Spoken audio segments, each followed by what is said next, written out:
How's it going, guys? This is James from Undisturbed Armory. I built this rifle right here. It's been dubbed the dumpster fire. I'll give you a little bit of background and tell you about everything before we kind of get in the video, give you a breakdown of it. The scope that's on it right now is not the scope that's going to be staying on it. I will be putting different optics on this, as well as probably some sort of foregrip and then a weapons light as well, but we'll get into that a little bit later. First off, this was built kind of as a joke, a troll, if you will. I had a whole bunch of parts laying around the shop. Found out that I had pretty much everything to build a complete rifle minus a bolt carrier group and a lower.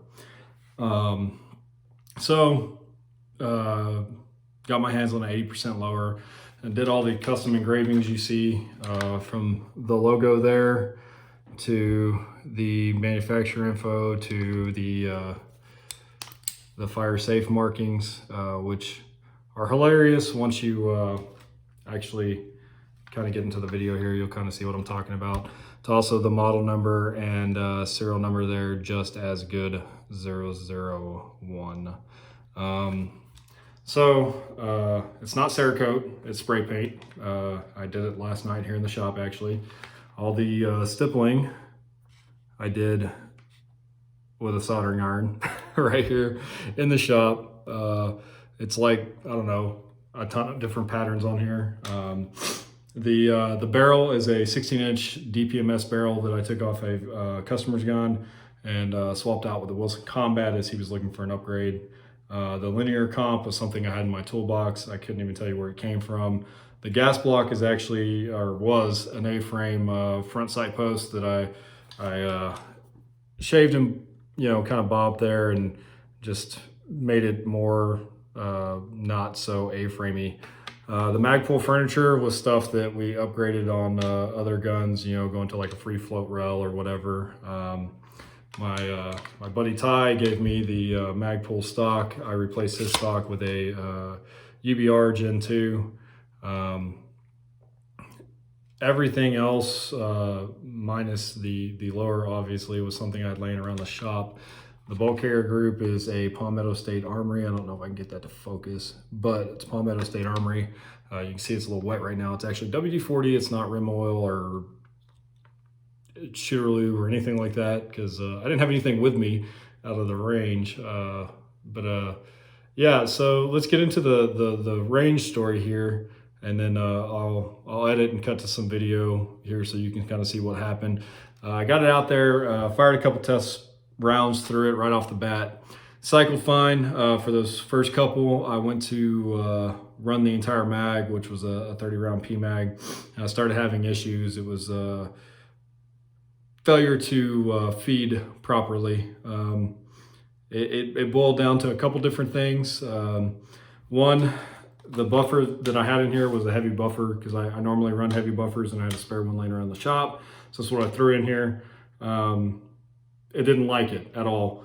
So I went to a standard buffer weight. I had one with me and another lower that I brought out to the range with me, so I popped that out. The other issue I ran into, if you notice, the rear takedown pin here is a nice little Allen bolt that I drilled a hole through and put a cotter pin in. The front was the same, if you've seen the photos. If not, they'll probably be below here. It wasn't as tight as the rear one, so the pivot pin was kind of allowing a lot of movement right here at the upper, this direction. So I had this quick disconnect K&S Gen 1 takedown pin with me out there on the range, and the other lower that I brought out there. So I went ahead and threw it in there. Also, it was super dry. I did not lube this rifle. And like I said, I didn't bring any lube, so I used some WD-40 from Mike's shop, because that's where I was shooting at. But anyways, had a lot of failures before I finally successfully ran an entire mag. I will definitely admit failures. But it's kind of funny because, like I said, I built this as a joke rifle, and the reactions I've had are either, one, people think I'm serious about it and they hate it, but the mass majority of people that have seen it on Facebook and in either my profile or one of the groups, they've absolutely loved it, which is hilarious. They get the joke. So that's definitely fun for me because it's the whole reason I built it to begin with. It's kind of funny because, you know, I've done things like this Glock right here, which is a Gen 3 Glock 19 that I've put a lot of work into, a lot of custom work, as you can see. The only thing in this thing that's actually Glock is the locking block, and then the frame, which I have over 2 hours worth of work in. Cerakoted, Justin Gray did the Cerakote on this. It was an amazing job. I did all the stippling with a laser from San Antonio Laser Engraver, as well as, you know, some custom touches like on the bottom of the TLR1 there.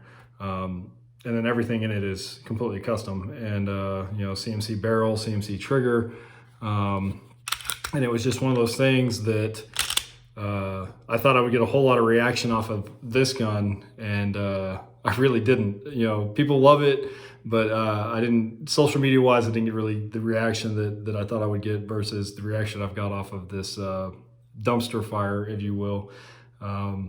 But anyways, we'll cut to the video. I'll edit in some range video, and you can kind of see the struggles I went through and finally getting it to run successfully. No, tell us now. What are you doing? What do you have there? I have my dumpster fire. It's a pieced together, really crappy AR. Fun times. And it didn't shoot. That's amazing. Right off the bat.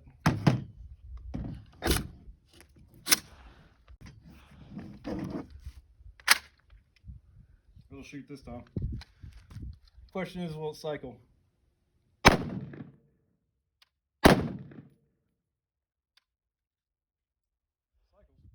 that target.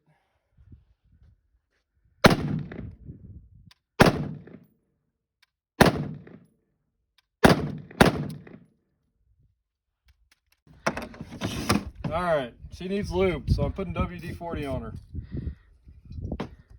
A lot of WD-40.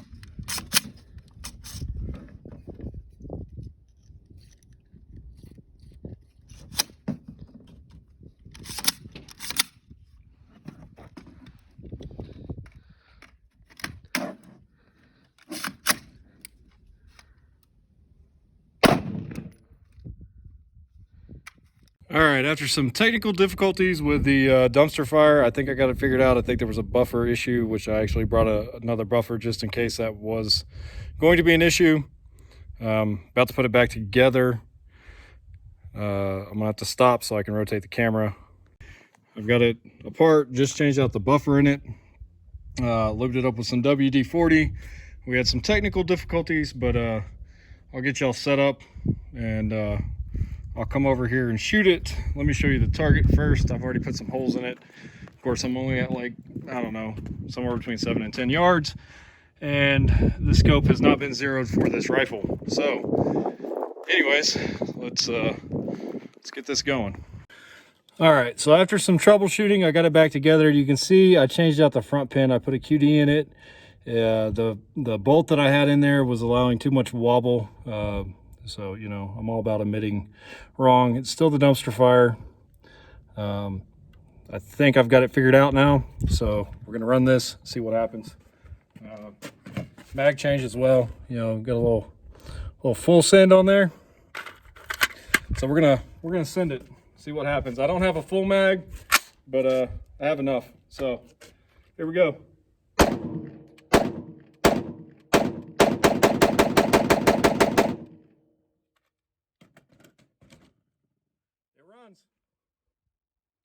So I'll show you the target. I cut the video off there, but I didn't really mean to.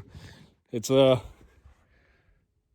know, not bad for just messing around and not having that scope sighted into well, the dumpster fire. There's a reason it's named the way it's named.